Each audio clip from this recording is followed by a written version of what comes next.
Hey, I'm back again because I just wanted to share my observation, how I'm realizing more and more as this journey goes on in like my lifespan here at the moment and interaction, that, and you'll notice this from the last video if you watch it, that your view matters, like how you view things in life, whether you are viewing it with a appreciation of heart. So you appreciate heart in a way that takes care of yourself. You take the time to take care of yourself, not just on a physical level. You check in that you're not putting your emotional balance out. Right? It don't matter what effect you have on the world right now with what I'm saying. It's, are you putting yourself into not very kind but persistent emotions due to a mental egoic struggle? Or do you keep a check from a heart space that you notice and ask yourself, should I really get involved with this kind of emotion? Or could I think a little differently and come back to my heart space and view this a little differently before I put myself into something of imbalance? Is it really necessary to join these kind of vibrational frequencies in our field that can keep going unless I have the maturity that I can trust in the heart space? I can receive a different view if I've got myself in this loving balance. It's not, loving is not like an indulgence. Loving is your true resonance of spirit that the human must match. Your spirit is naturally like heavenly. It's all heavenly made makeup, us being here. So am I allowing my thoughts and my emotions to be of a consistent balance? Because there is nothing really necessary in our field that should cause us to stay in an imbalance with like a mental ego-led, perhaps, positionary persona, and our emotions having to follow the lead of that if it doesn't feel good.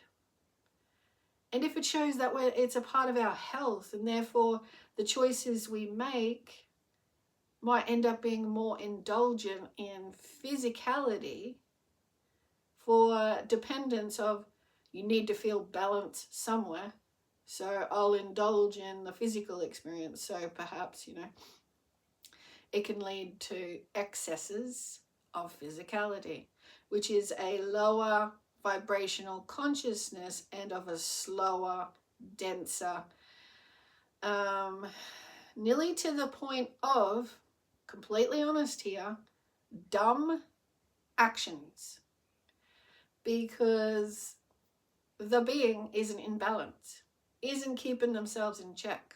The emotions, like, I just do whatever I want, and I have like mental entitlement energy, so you're out of whack. And so, like I said, the physicality of the person needs something to feel as though I've got everything under control. So that can lead to like a basis of addiction, because if the person was really honest, they'd be saying, I need to take more time in the observation of what I'm doing with my energy field of mind and emotion. And it takes honesty, which is maturity, that what you're doing with your mind and emotions is your life. So if it doesn't feel good and then you're trying to fill a spot in the physical reality with yourself, you're still going to have the imbalanced mind and emotions.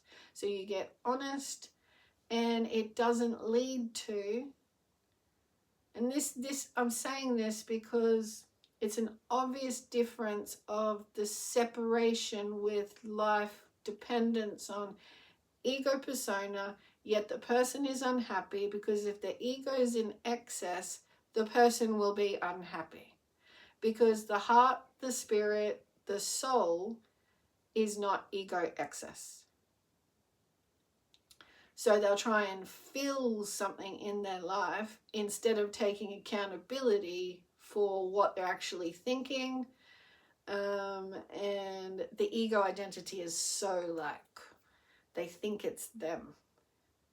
So we're getting more conscious, and it's obvious that if you act without heart for yourself, keeping an eye on these things, and therefore like what you're putting into the world you think has to be a certain way, and it means you don't care for yourself because of that interaction, what you're putting out is what you are, so you better take notice of what you're doing, because that's what will come back. Your actions can get like pathetic. You can see how that's the operation of yourself, and if you're not consciously accountable for your energy field, that it needs to be, because it's our design, because it's the consciousness, evolution and revolution now. Like it has been, like we visually see it, where people are revolting against anything on our planetary system connectedness, revolting against being like held down by force in any way, their mind, their emotions, even to their physicality, as though they don't feel they can happily embody themselves because of the things trying to hold them in place. Well, yeah, they're revolting against that, because what we're all trying to say is we can't prove it essentially, but it's our feelings that tell us we're way more than what you tell us we are. And so that's the way it is, everybody. Like that's the inner to the outer truth revolt. Like that's the revolution, isn't it? Like it's just what it is. I mean, is there anything else happening in our field apart from, at the moment, this is like fully coming to embodiment surface, and you know that's heavenly, and that's being helped. You can't keep us in the dark of who we are. We are and will shine out, and this has been happening, as we can see it, incrementally and astrologically. Repeat that these encounters will happen for our evolution. The encounters, like planetarily, the cycle that you will keep evolving toward who you truly are. Yeah, isn't it like interesting? It really just is the operation of, does a humanity feel comfortable staying in shadow? No, we don't. We no one wants to stay in shadow. So it's not like fantasy, like, you know, like a part-time thing. It's, if you feel like you're in shadow, then get yourself out of the shadows, and you do that by what you work with. What are you consciously doing with what you've been given? Because we can keep ourselves in shadow believing certain things. So you don't believe certain things, and you become more of who you are, of the fact that you are not those beliefs. Like you are this and you must stay this and nothing changes and this is the way it is. Of course we're going to revolt against that. So when, we experience all different layers and levels of this all the time. So when we actually wake up more to, you've entered Earth, it's in this state of consciousness. There are those that wish you to identify with shadow aspects and keeping growth stagnant or a certain way serves the ridiculousness that, that's a purpose. There's no purpose in staying in a shadow.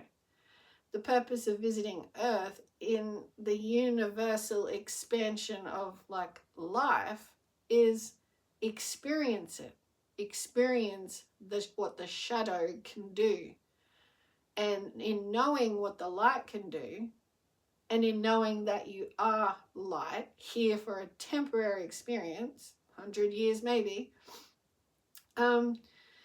you will like the light better, because that's the truth and that's the evolution and that's the revolution in this awareness. Yeah. So, getting an overall perspective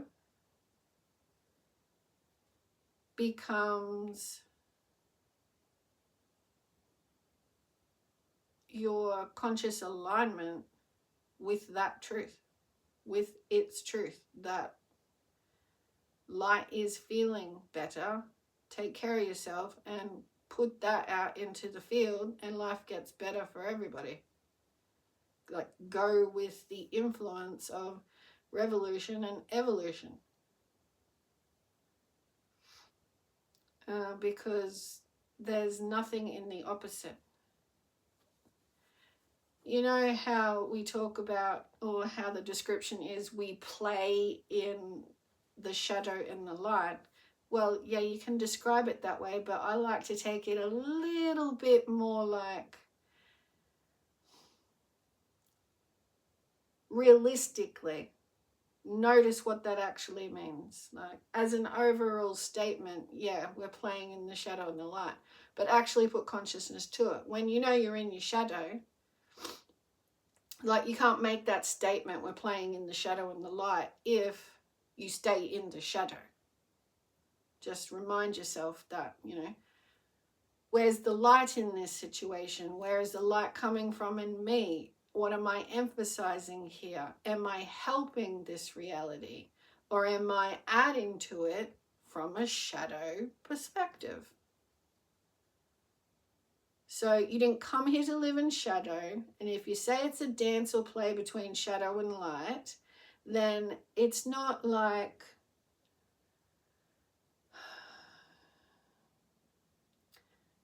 it's not just that, is it? Because you can see that a majority of the energy is because of the belief in shadow. So you don't spend your time in shadow, like it's just a dance or play in these and then we go home, we leave the planet. It's, what's the purpose on Earth at the moment? Well, the majority are, I will say the majority, but it won't take long for a lot of us to wake up that shadow has been more believed, or say hypnotized in a way, because focus on physicality has kept us more in shadow. So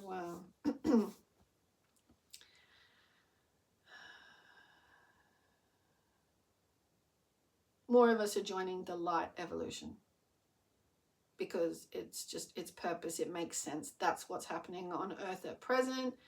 All you need to do is feel into it with life itself, with yourself, and realize it's picking up the pace of that, and it's more natural for us to do that. And so put light where there is shadow, and it's just like a natural thing to do. Whereas what we're leaving behind is, why would I give you my light? That would mean I'll have less. I'll keep my light to myself, which is essentially not what you came to do. So you just put yourself in the shadows.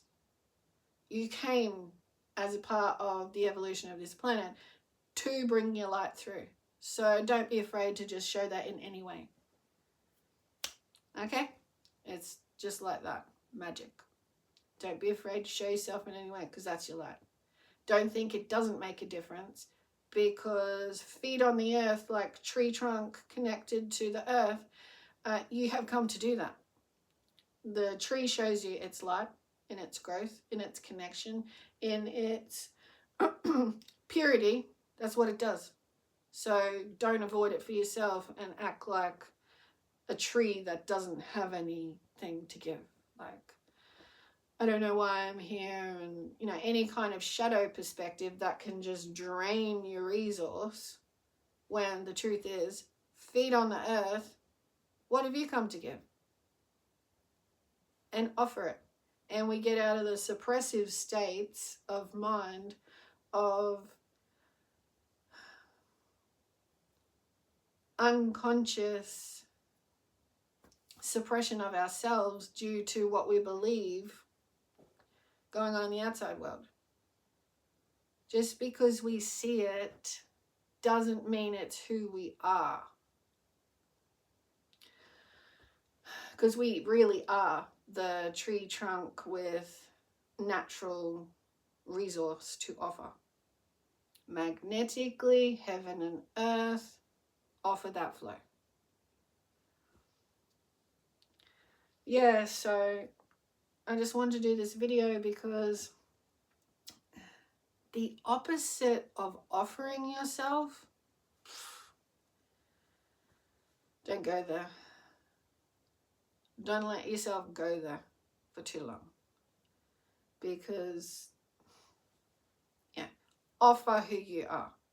Yeah. All right, 1717. That looks good to me. I love looking up and glancing at how long I've been talking, and when you get that momentary synchronicity of the matching numbers, it speaks, because everything's like in the now moment of occurrence. Yeah.